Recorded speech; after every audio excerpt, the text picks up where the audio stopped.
This is the Big O Show. This is the Big O Show. All right, I promised you, Geoff Mosher, my buddy out there, host of Inside Birds.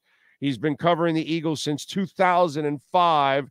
Kind enough to join us now. You can follow him on Twitter at Geoff P. Mosher. And, of course, it's Geoff with a G, Geoff. Geoff, how you doing, baby? Big O with an O. What's up, my friend? How you been? I'm doing good, man. Can't complain. I think we finally have a team here, man. I think we finally have a team that can take that next step. I don't know if it'll be this week against the Eagles. I'm hoping it's this week against the Eagles. And I was just saying before you came on that this is going to be the test of all tests for Miami, because they really, not on offense, they've done a good job of opening up holes and stuff, but defensively, they haven't been able to really handle physical fronts. And that's what they're going to have to deal with on Sunday night when they face your Eagles. Yeah, and there's a lot of panic right now in Philadelphia because people tend to remember what they saw last and harp on that the most, right? But the Eagles have been a very, very imposing team on both sides of the ball for a couple of years now, but especially this year, when healthy, and we'll see if Lane Johnson plays because he's a big difference maker. When healthy, the Eagles have the best offensive line. And they actually, Big O, even though they set a record last year for sacks, a team record with 70, which I think was third in NFL history, I think they're a better defensive front this year. Last year, they had Javon Hargrave playing the 3 technique, and he's a guy who can get you 10 to 12 sacks, and he's really tenacious off the ball. But they were a liability in run defense because he's not a great run defender, and Jordan Davis was a rookie who was barely playing. Now you've got Jordan Davis, the big 350-pound mammoth, really coming into his own. And you've got Jalen Carter, he's just a man-child. I knew when they got him, everybody knew he was one of the best players in the draft, if not the best defensive player. But when then you go and see it manifest with your own eyes live, a 6'6", 335-pound guy who just throws guards and centers around like they're nothing, the Eagles have become tougher up front because of those two guys. And honestly, it's reinvigorated Fletcher Cox, who's actually playing more snaps this year than he's played in the last few years, even though this is his 13th year, I believe, in the league. So that's what Miami will have to confront. Miami is going to come in, obviously it's not going to be hot. It's going to be probably in the 40s or 50s by 8 o'clock, right? It's not surf speed, as you were just talking about, and it's a night game and it's in Philly. You know what that's like. And the Phillies and the Eagles are coming off a loss that leaves a bad taste in their mouth. That happened last year against Washington. They had 4 turnovers, lost a game they shouldn't have lost. Everybody was down on them, and then they went on a torrid tear after losing that game. So I think this is going to be a pretty interesting game. How is the secondary? Because I think that's where they're also having some serious issues, and that's where I think Miami, they get rid of the ball really quickly. And Miami, while I'm amazed that they're also up there in rushing. God, that is really impressive. But their passing game obviously is second to none right now out there. Where is that secondary with the Eagles? Because they just signed a guy off the street that may end up playing some safety or some nickel or anything this week. Yeah, and that's 1 week after signing another guy off the street to play nickel or say in Blvd, right? Because all started in training camp. They have a really good nickel corner named Avonte Maddox, but he's always hurt, and he got hurt again. He tore his pec, out for the year. They had a backup who they had drafted a couple of years ago named Zach McPherson out of Texas Tech. He tore his Achilles in training camp. So they came out into the year down to slot corners. They have a safety, Justin Evans. He played with the Saints last year. He was a safety / nickel type. Well, he started off as a nickel, and then he got hurt. And then Blvd got hurt because he just signed off the street and had to play last week. So now they're back to Josiah Scott, who played for them last year. He's a Michigan State kid. I think he came up with the Jaguars his first 2 years. So he knows the scheme. He knows the defense. He's not just walking off the street. But he was just with the Steelers on their practice squad. He's a guy that had to play a lot last year for the Eagles and got picked on quite a bit because when you look at their secondary, he was clearly the weakest link because Bradbury's pretty good and Slade's pretty good, and C.J. Gardner-Johnson was having a really nice year until he got hurt. And Marcus Epps was having a good year. So this is a totally rebuilt secondary. It's got the same corners, I should say rebuilt safety and nickel position. And, yeah, it's been a struggle, but the style of defense they played, which you guys should be familiar with because it's, you know, the Eagles are one of the thousands of teams now that play the Fangio style defense. They really don't let you beat them over the top. They're going to play their safeties deep. They're going to show you a lot of cover 2, cover 1 that becomes cover 2, a lot of zone, a lot of 2-man. So they really haven't yet suffered the consequences of having a beat up secondary, but that really could change when they face the Dolphins, of course. All right. So when you look at that matchup, is that where Miami is going to be able to or going to have to take advantage of the Eagles? Because I think they'll have some success running the ball, but I don't think it'll be like they've had in the past because you just got to respect the shit out of that Eagles front.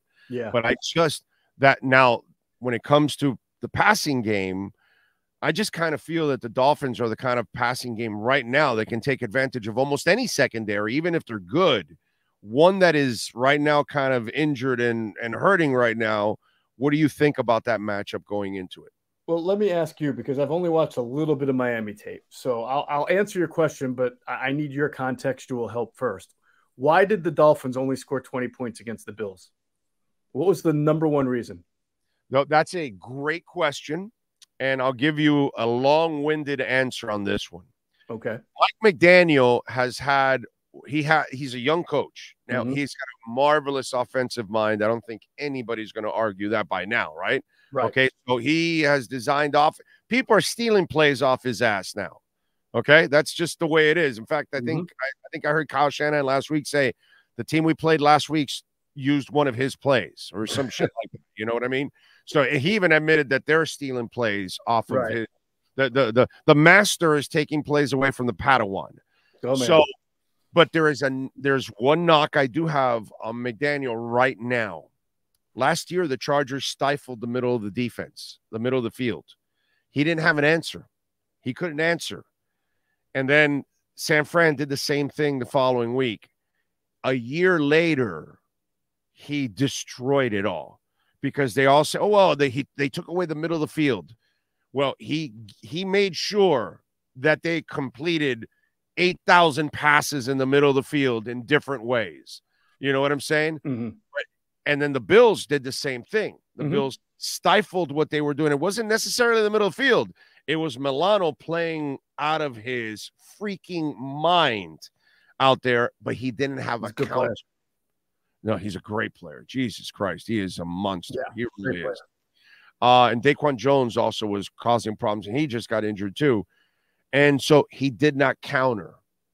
So that is one little knock that I have on him because it's a knock that we use on any coach that, you know, you go in at halftime and you're expecting adjustments and then there are no adjustments and you're like, yo, what's going on with this dude? Like they keep doing the same shit for 4 quarters and you did not adjust. You didn't counter with anything. And so that to me was they did not figure out how to counter the Bills. And that's been something with him at times that he has to get better as a coach. But again, this is his second year and he's, you know, going through the gauntlet of all these coaches and all that. And I think also the Bills had the personnel to kind of, you know, stay with Miami there. But it was just one of those things where they really stifled what they were doing. And if Philly can do that, then we'll see if McDaniel can counter also at that point. That's why I asked secondary, because if you don't have the secondary to stifle them, and if you don't have the linebacker that can cause the problems in the middle of the field, it's going to be a long day for that defense. Yeah. So I will say Sean Desai, the new defensive coordinator for the Eagles, who again is worked with Vic in Chicago and is steeped in the Fangio principles. I mean, who isn't at this point? He has done a really good job so far. Again, masquerading the secondary's issues, getting good linebacker play. Nakobe Dean just came back last week. He was on short-term IR, hurt his foot, sprained his foot in the season opener. But Nakobe's, I'm sure people down south know what he did at Georgia. I mean, he's a very good rangy linebacker. Came back last week, played well. Nick Morrow has played well within the function of the scheme. Zach Cunningham is a tackling machine. And now that he doesn't have to play every single snap with Nakobe Dean back, they can kind of just use him against the run. He's always been a very good run defender. But it starts with the front four, and the Eagles will play 4 up front. They'll play 5 up front. They play a lot of 5-man fronts. And when you put Josh Sweat, Hassan Reddick, Jordan Davis, Fletcher Cox, and Jalen Carter on the field, that's been very difficult. You have to have a very good offensive line if you're going to score points on the Eagles. The Jets won, but they didn't score any points. They'd scored 12 points until they returned an interception late to the goal line, basically. And then the Eagles let them have a touchdown because they wanted the ball back. So don't be just masqueraded by that, all the injuries. So I've seen the Eagles go up against some pretty good weapon teams. Minnesota's had Justin Jefferson and Addison, and Kirk Cousins can throw, but they didn't have a very good offensive line. And for 3 quarters, they were down 27-7 because they could not stop the onslaught. And I know that if Teron Armstead doesn't play, that creates problems for the man. He's not going to play, right? He's on IR. No, he's not going to play. He's not going to play. Yeah, but the Lamb has been freaking terrific, dude. Seriously. That's good. That's good that Miami's finally got some depth on that offensive line. It's been a problem for them in the past. Nobody has depth. Nobody has even an offensive line. Okay? Nope, the shit that goes on over in your city doesn't go on everywhere else, buddy. Okay? We find it amazing. We really think it's amazing in such a – you talked about the copycat nature of play calling, right, that other teams don't sort of – and listen, the Eagles have been criticized for it. They needed – safeties, they've needed corners for years, and they keep drafting guys like Landon Dickerson and Cam Jurgens and all these other linemen, defensive tackles in the 2nd and 3rd round. But guess what? On game day, that matters the most. You can overcome those other deficiencies. So only a few teams seem to get that. Dude, you can find safeties and linebackers in the middle to late rounds. Yep. Give me an effing break already, bro. Yeah. We got Andrew Van Ginkel, who's playing like a werewolf, and he's a 5th rounder.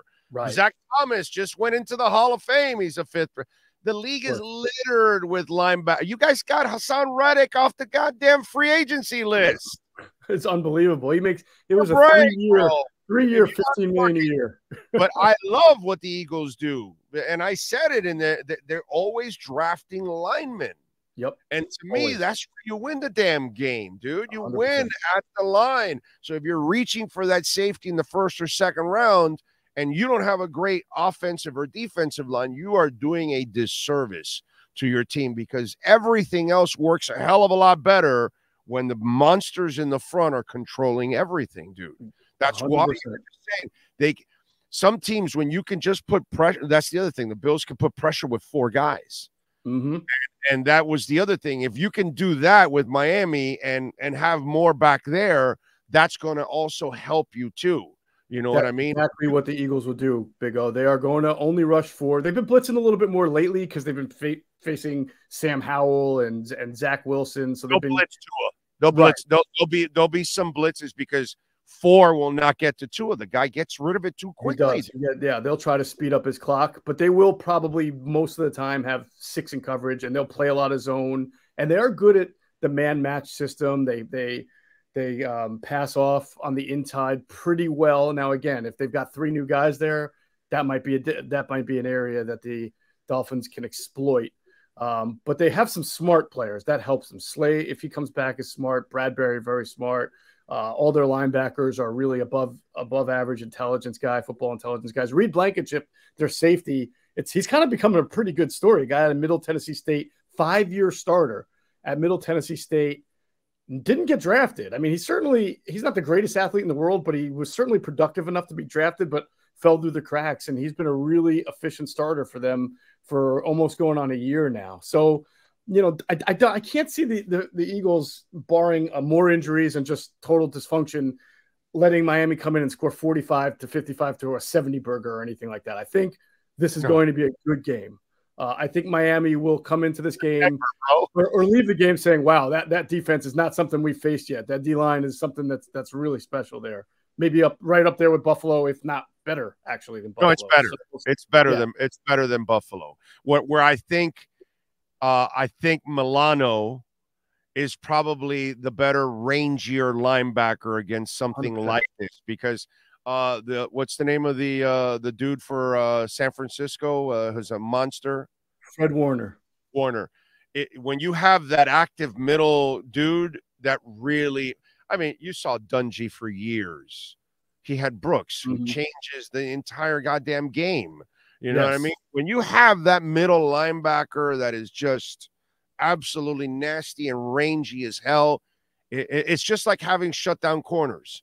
If you have two shutdown corners, it changes everything that the coordinator can do all of a sudden, because he can play with the other 9 guys like he could never do, because nobody really normally has 2 guys that are island guys and just out there. When you have that middle backer, bro, that is like an absolute just fireball all over the place, it changes everything that you do. And Milano and Fred Warner, those were guys that created havoc for Miami in a big time way.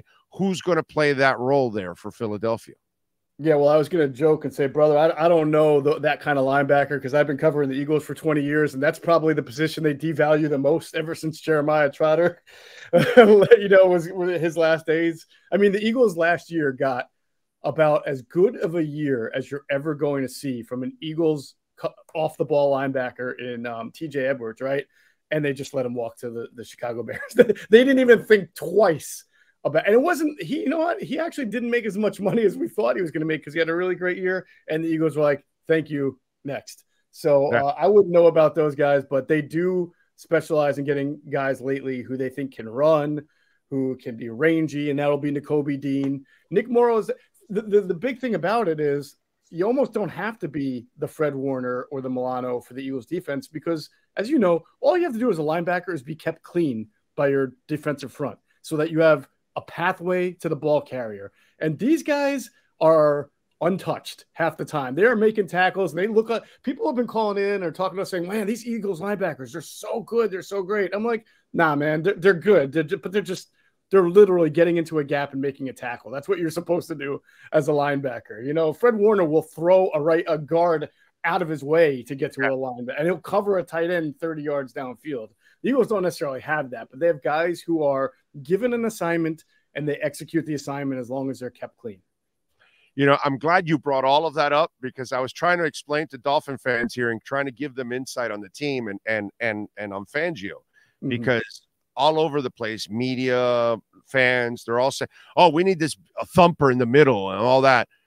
And I kind of fell into that hole, and then I got a call from the building, and I go, "Hey, I heard your show. Just so you'll know, that's not what Fangio does. Right? He doesn't want a thumper. He wants agile linebackers. Yes, and he wants guys that can move around." And then they go to me, "We did get David Long, right? Do you think he didn't improve it? You think he didn't want David Long?" Right. And then what I was trying to explain to Dolphin fans, which is what's happening with you guys, the complete opposite. The front line for the Dolphins isn't doing the goddamn job, dude. No, they're not getting off blocks. They're not tearing down the run game. They're not penetrating. They're not disrupting. They're not holding up guys. They're not freeing up the linebackers. They're allowing the linebackers to get run over with guys penetrating and all that. And that's been the problem. The Fangio system is based on the front doing their job to free those linebackers up so they can free flow all over the place, which is what your defense does. Your defensive nasty ass front tears it up and makes the offensive line's job so impossible that then those backers are free to penetrate, go across the field, do all those things. And that's the missing ingredient right now for the Miami defense, which has not been the missing ingredient for those Eagles for several years now. There were a couple of times this year, and we've seen it in the past, but it really jumped out this year, just sort of because the team's a little bit newer in certain areas, but not offensively. But they do have DeAndre Swift, which he's been there, as good as okay as Miles Sanders was. DeAndre Swift's like a different level of wow. But really, it starts with the offensive line, as I was talking about. And there were a couple of times this year where the Eagles just, I don't know if you remember the Minnesota game, that was on prime time, where they said, you know what?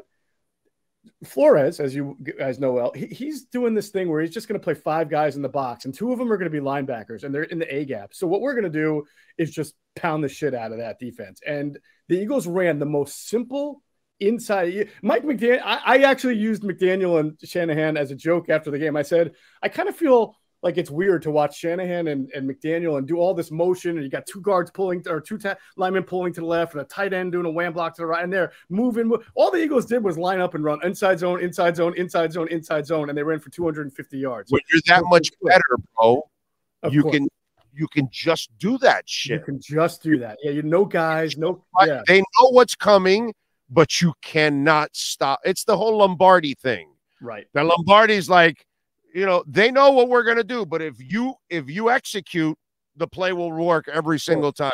And it was like instead of Packer sweep left and Packer sweep right, it was just DeAndre Swift inside zone, inside zone, inside zone.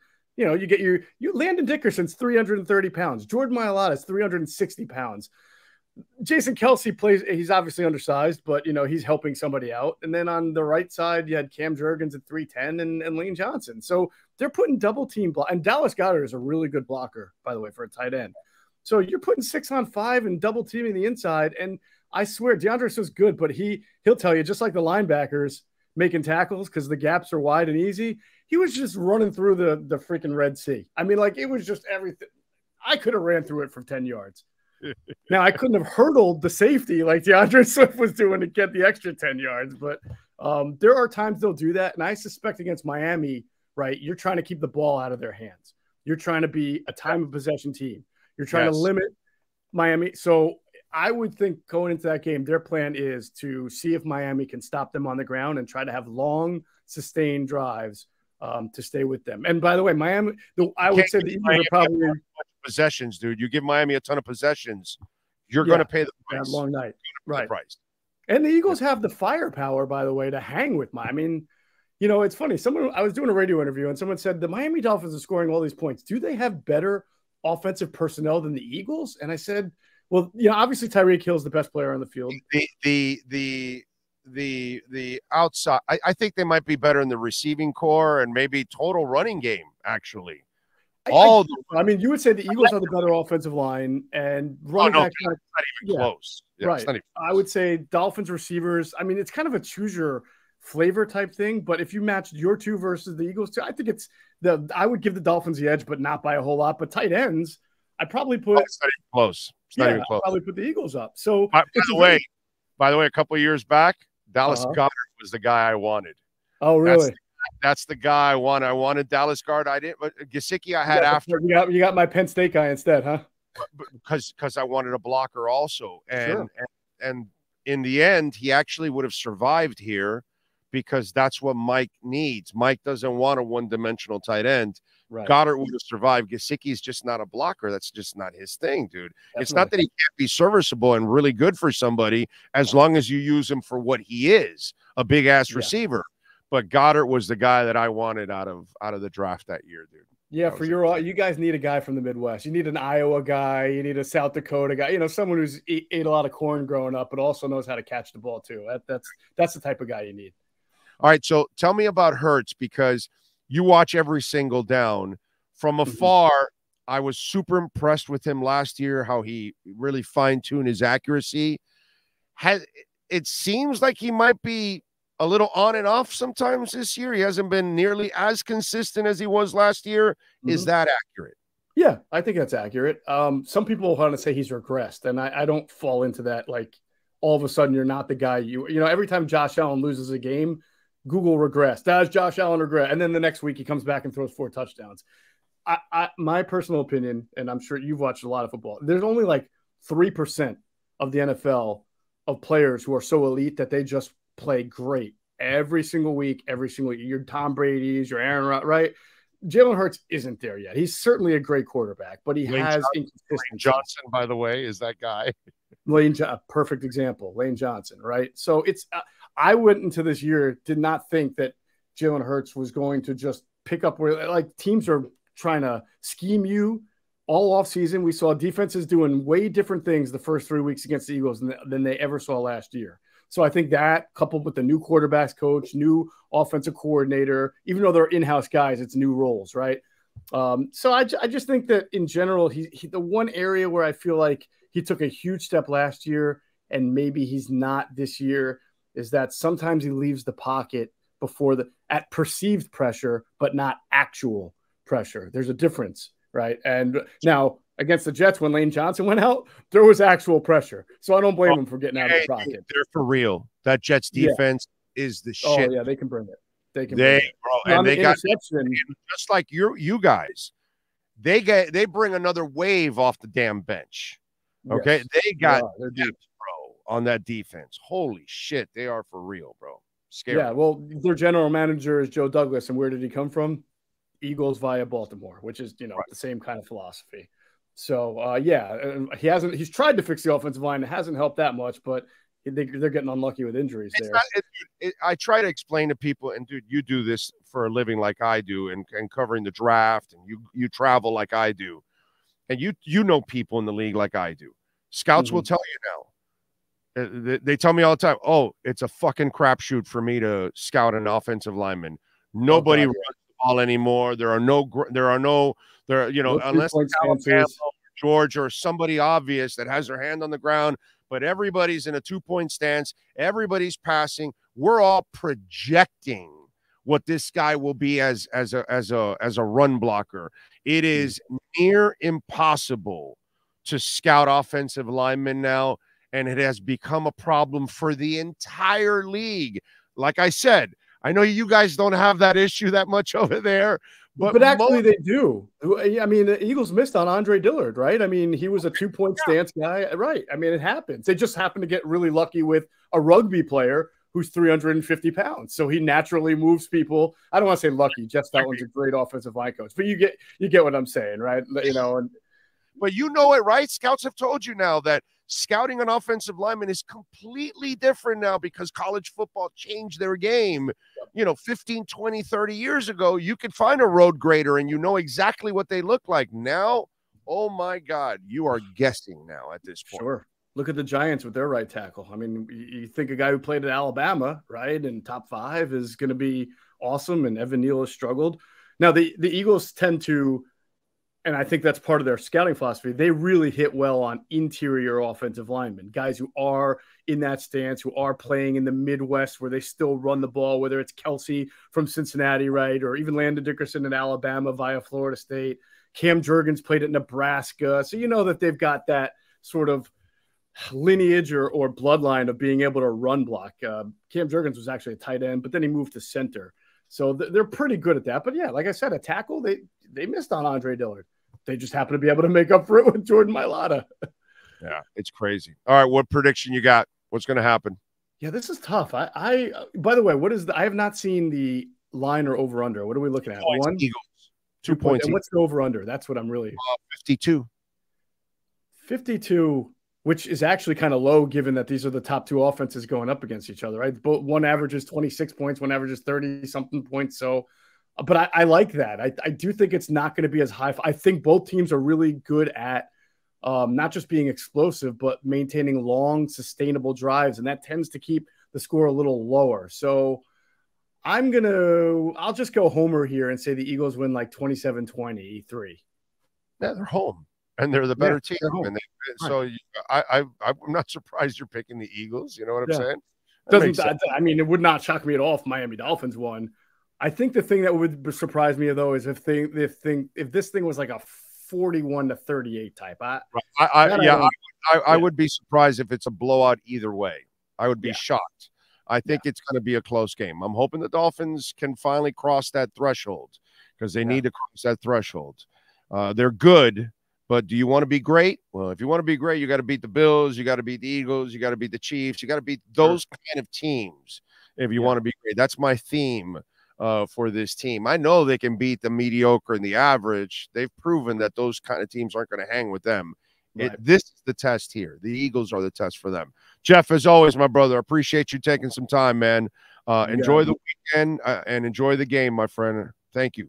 Appreciate it. I'm happy for you, by the way, because I know you've always been an advocate for Tua and for Chris Greer, who I think is a good personnel evaluator and GM. And, there's been a lot of bad luck and maybe from top down issues with the Dolphins, but it looks like they're finally getting together. So that's good. Yeah, dude. I mean, the fan base deserves, it's like Detroit, bro.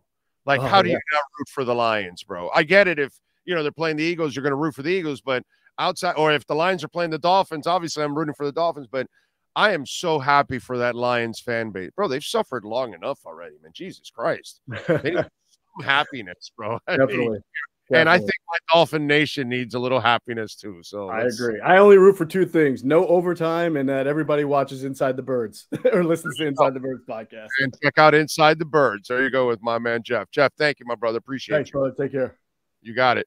Geoff Mosher, Geoff P. Mosher, Inside the Birds. Make sure you follow him there. Great breakdown of the Eagles and the Dolphins.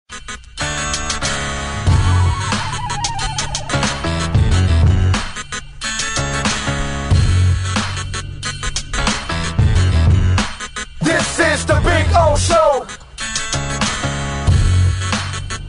This is the Big O Show.